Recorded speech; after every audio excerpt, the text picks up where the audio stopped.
तुमच्या वडिलांची वारसा हक्काची जमीन आज तुमच्या भावाच्या नावावर आहे आणि हे तुम्हाला कळाले देखील नाही आणि तसा हिस्सा देखील मिळाला नाही, तर आता काय करायचे?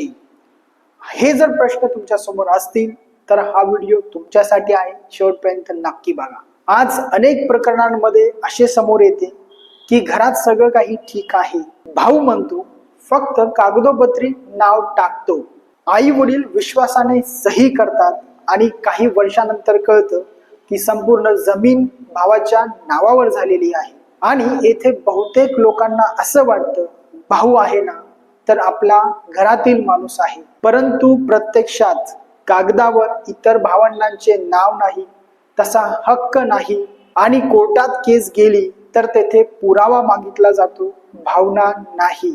म्हणूनच सर्वांना सांगू इच्छितो की लोक कोठे चुकतात हे समजून घ्या।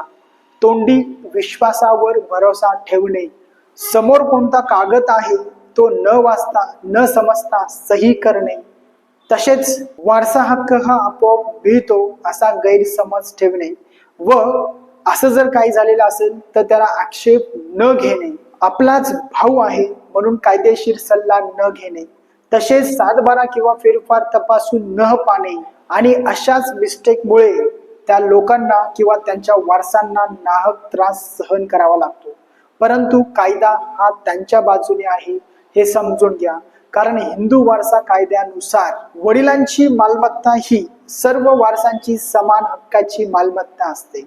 येथे जर फसवणूक झाली किंवा चुकीची माहिती दिली किंवा दबावाखाली जर सही घेतली तर अशा सर्वांवर कायद्याप्रमाणे कारवाई करता येते, रद्द ते ठरवून घेता येते। आणि म्हणूनच असे जर तुमच्यासोबत काही घडलेले असेल तर याच्यावर उपाय काय आहे, तर तात्काळ त्या जमिनी संदर्भात फेरफार असतील 7/12 असतील ते तपासणे, ते काढून घेणे आणि जो काही फेरफार झालेला आहे तो रद्द करण्यासाठी तसा अर्ज दाखल करा।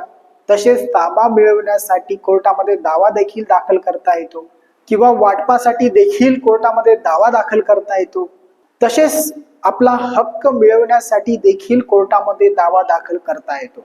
त्यामुळे मित्रांनो, हा व्हिडिओ तुमच्या सर्व ग्रुपमध्ये पाठवा, मित्रांना पाठवा, नातेवाईकांना पाठवा, जेवढ्यांना पाठवता येईल सर्वांना पाठवा।